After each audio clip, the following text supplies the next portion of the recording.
जय सिया राम। आपके अपने चैनल धार्मिक कथाएं में एक बार फिर से आप सभी का बहुत बहुत स्वागत है। विवाह पंचमी की उद्घृत तिथि का सनातन धर्म में बहुत ही पौराणिक महत्व है। सनातन विवाह से पुरातन और पावन व्यवस्था इस संपूर्ण सृष्टि में दूसरी कोई नहीं है। हमारे सनातन धर्म में वैवाहिक संबंध कुछ पीढ़ियों के लिए नहीं वरन कई युगों के लिए जोड़े जाते हैं। विवाह पंचमी वह मंगलमयी दिन है जब प्रभु श्री राम और माता जानकी का शुभ विवाह हुआ था। विवाह पंचमी के दिन ही श्री राम और माता सीता पड़ने में बंधे थे, इसलिए इस दिन को भगवान श्री राम और माता सीता की विवाह की वर्षगांठ के रूप में मनाया जाता है। विवाह पंचमी के दिन सीता राम के मंदिरों में भव्य आयोजन किए जाते हैं।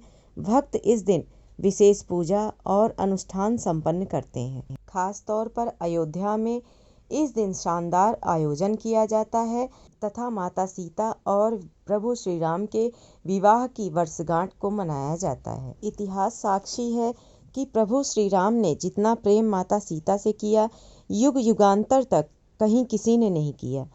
कोई पुरुष अपनी पत्नी के वियोग में रोता नहीं, रोता भी है तो लोकलाज के भय से अकेले में। आज के आधुनिक और नारीवाद के डिजिटल युग में भी कोई पुरुष किसी के सामने नहीं रोता, क्योंकि पुरुषत्व रूपी अहंकार रोक देता है। किंतु राम पेड़ पौधे लता पत्रादि को पकड़ कर रोए थे। उनके रुदन में सारी सृष्टि उनके साथ रो पड़ी होगी।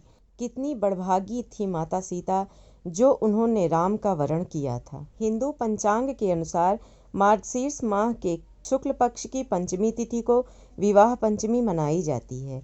इस वर्ष विवाह पंचमी 28 नवंबर को मनाई जाएगी। पंचमी तिथि की शुरुआत 27 नवंबर शाम को 4:25 से हो रही है और 28 नवंबर को दोपहर 1:35 पर समाप्त होगी। ऐसे में उदयाकाल तिथि के अनुसार विवाह पंचमी 28 नवंबर को ही मान्य है। धार्मिक मान्यताओं के अनुसार विवाह पंचमी के दिन सीताराम की पूजा करने से विवाह में आने वाली समस्त बाधाएं दूर होती है। साथ ही यदि इस दिन कुंवारी कन्याएं पूजन करें तो सुयोग्य जीवन साथी की प्राप्ति होती है। विवाह पंचमी के दिन खास तौर पर कुछ विशेष उपायों को करने से विवाहित लोगों का दाम्पत्य जीवन सुखमय बनता है और वैवाहिक जीवन में आ रही समस्त बाधाएं दूर होती हैं। जहां एक तरफ विवाह पंचमी का सनातन धर्म में इतना विशेष महत्व है, वहीं दूसरी ओर कई जगह पर इस दिन विवाह नहीं किए जाते। धार्मिक दृष्टि से देखा जाए तो यह दिन बहुत ही महत्वपूर्ण होता है, लेकिन कई जगहों पर इस दिन लोग अपनी कन्याओं का विवाह करना श्रेष्ठ नहीं समझते। माता सीता के दुखद वैवाहिक जीवन को देखते हुए इस दिन विवाह होने पर पूर्णतया निषेध होता है। राजकुमारी सीता को महारानी सीता होने का सुख नहीं मिला, इसलिए विवाह पंचमी के दिन लोग अपनी बेटियों का विवाह नहीं करते। आशंका यह होती है कि कहीं सीता की तरह ही उनकी बेटी का वैवाहिक जीवन दुखमय न हो जाए। पौराणिक ग्रंथों के अनुसार भगवान राम और देवी सीता भगवान विष्णु और देवी लक्ष्मी के अवतार हैं। दोनों ने ही समाज में आदर्श और मर्यादित जीवन की मिसाल कायम करने के लिए मानव का अवतार लिया। राजा दशरथ के घर पैदा हुए राम और राजा जनक की पुत्री हैं सीता। बताया जाता है कि सीता का जन्म धरती से हुआ। जब जनक हल चला रहे थे तब उन्हें एक नन्ही सी बच्ची खेत में मिली। इन्हें नाम दिया गया सीता। आगे चलकर यही जनक नंदिनी कहलाईं। मान्यता है कि एक बार बचपन में सीता ने मंदिर में रखे धनुष को बड़ी सहजता से उठा लिया। उस धनुष को तब तक परशुराम के अतिरिक्त और किसी ने उठाया नहीं था। तब राजा जनक ने यह निर्णय लिया कि जो कोई भी शिव का यह धनुष उठा पाएगा उसी से सीता का विवाह किया जाएगा। उसके बाद सीता के स्वयंवर का दिन निश्चित किया गया और सभी जगह संदेश भेजे गए। उस समय भगवान राम और लक्ष्मण महर्षि वशिष्ठ के साथ दर्शक के रूप में उस स्वयंवर में पहुंचे।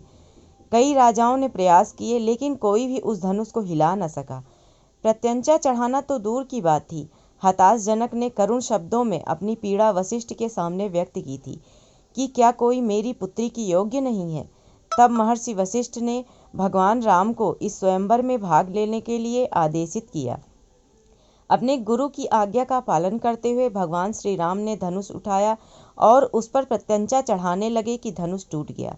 इस तरह उन्होंने स्वयंवर की शर्त को पूरा किया और सीता से विवाह करने के योग्य पाए गए।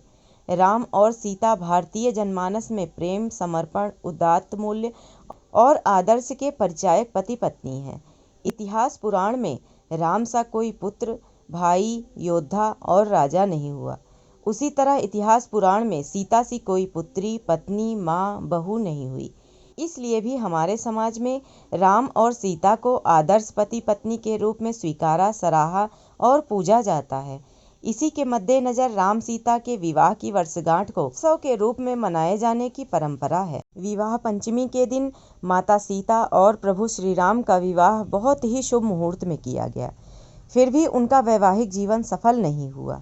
इस विषय में मुनि वशिष्ठ से इसका जवाब मांगा गया तो उन्होंने साफ कह दिया, सुनहु भरत भावी प्रबल, बिलखि कहेहु मुनिनाथ, लाभ हानि जीवन मरण, यस अपयस विधि हाथ। इसका तात्पर्य है, जो विधि ने निर्धारित किया है वह होकर रहेगा। न राम के जीवन को बदला जा सका, न कृष्ण के, न ही शिव जी सती की मृत्यु को टाल सके, जबकि महामृत्युंजय का जप भगवान शिव का ही आवाहन करता है। मनुष्य अपने जन्म के साथ ही जीवन, मरण, यश, अपयश, लाभ, हानि, स्वास्थ्य, बीमारी, देह, रंग, परिवार, समाज, देश, स्थान सब पहले से ही निर्धारित करके आता है। साथ ही साथ अपने विशेष गुण, धर्म, स्वभाव और संस्कार यह सब भी पूर्व जन्म से ही लेकर आता है। इसलिए यदि आप इस जन्म में अपने जीवन में परिवर्तन चाहते हैं तो अपने कर्म बदलें। आपकी मदद के लिए स्वयं आपकी आत्मा और परमात्मा दोनों खड़े हैं। उसे पुकारें, वह परमात्मा ही आपका सच्चा साथी है। अपने परम पिता परमात्मा से ज़्यादा शुभ चिंतक भला और कौन हो सकता है। आशा करती हूँ आप लोगों को यह वीडियो अवश्य ही पसंद आई होगी। वीडियो कैसी लगी कमेंट करके बताएं और वीडियो को लाइक करना ना भूलें। साथ ही कमेंट बॉक्स में भगवान श्री राम और माता सीता का नाम भी अवश्य लें। धन्यवाद।